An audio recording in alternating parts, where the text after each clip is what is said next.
नवरात्रि का कलश स्थापना प्राचीन परंपरा और धार्मिक उत्सव भारतीय हिंदू कैलेंडर के अनुसार वर्ष भर मनाया जाने वाला एक प्रमुख धार्मिक उत्सव है। इस उत्सव का अर्थ होता है 9 रातें। नवरात्रि 9 दिनों तक चलती है, जिसमें देवी दुर्गा के 9 रूपों की पूजा की जाती है। नवरात्रि के दौरान लोग धार्मिक उपासना, पूजा और भक्ति करते हैं। प्रत्येक दिन को एक विशेष देवी के रूप में समर्पित किया जाता है, जैसे कि शैलपुत्री, ब्रह्मचारिणी, चंद्रघंटा, कूष्मांडा, स्कंद माता, कात्यायनी, कालरात्रि, महागौरी और सिद्धिदात्री। नवरात्रि के दौरान लोग व्रत रखते हैं, पूजा और आराधना करते हैं और माता की आरती और भजन गाते हैं। इसके अलावा रास गरबा और दंडिया रास जैसे लोक नृत्य भी मनाए जाते हैं, जो लोगों को आनंदित करने का माध्यम प्रदान करते हैं। नवरात्रि का पर्व धर्म, संस्कृति और समाज के लिए महत्वपूर्ण है और इसे विभिन्न परंपराओं में बड़े ही उत्साह के साथ मनाया जाता है। यह उत्सव भारतीय समाज में सामाजिक एकता, धार्मिक अनुष्ठान और परंपरागत मूल्यों की अवगाहना का माध्यम भी है। हिंदी पंचांग के अनुसार चैत्र मास के शुक्ल पक्ष के आधारित होती है और चैत्र नवरात्रि के रूप में भी जानी जाती है। यह नवरात्रि वसंत ऋतु में मनाई जाती है, जब प्रकृति नवीनता और प्राचीनता की ऊर्जा से परिपूर्ण होती है। चैत्र नवरात्रि के दौरान भी माँ दुर्गा की उपासना और पूजा की जाती है, लेकिन इसका महत्व और प्रभाव अन्य नवरात्रियों से कम हो सकता है। चैत्र नवरात्रि का पर्व भारत के उत्तरी भागों में विशेष रूप से मनाया जाता है, जैसे कि चैत्र नवरात्रि का आयोजन मैथिल लोगों के बड़े ही धूमधाम से होता है। इसके दौरान विभिन्न आयोजन और धार्मिक कार्यक्रमों का आयोजन किया जाता है और लोग माँ दुर्गा की आराधना और पूजा में लगे रहते हैं। चैत्र नवरात्रि के दौरान लोग विशेष रूप से नव दुर्गा के 9 रूपों की पूजा और आराधना करते हैं, जो कि नव दुर्गा की 9 रूपों को संदर्भित करते हैं और उनकी शक्तियों की आराधना करते हैं। इस नवरात्रि के अवसर पर लोग व्रत रखते हैं और धार्मिक परंपराओं का पालन करते हैं। नवरात्रि कलश घर में कैसे रखें?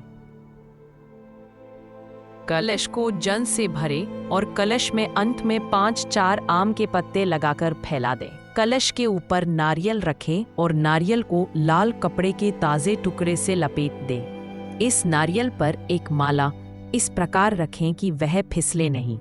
अब कलश को लकड़ी के तख्ते पर रखें, तवे पर रखें। कलश की तैयारी। सबसे पहले एक कलश तैयार किया जाता है।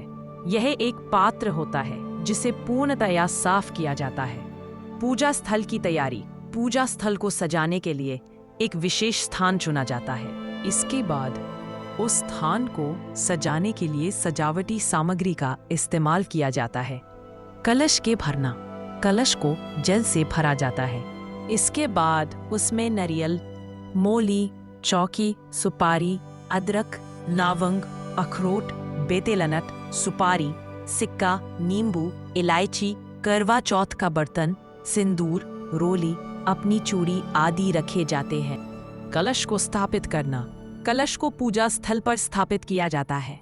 इसके बाद पूजा की अनुष्ठान किया जाता है, जिसमें मंत्रों का उच्चारण, आरती और प्रार्थनाएं शामिल होती हैं। कलश का पूजन।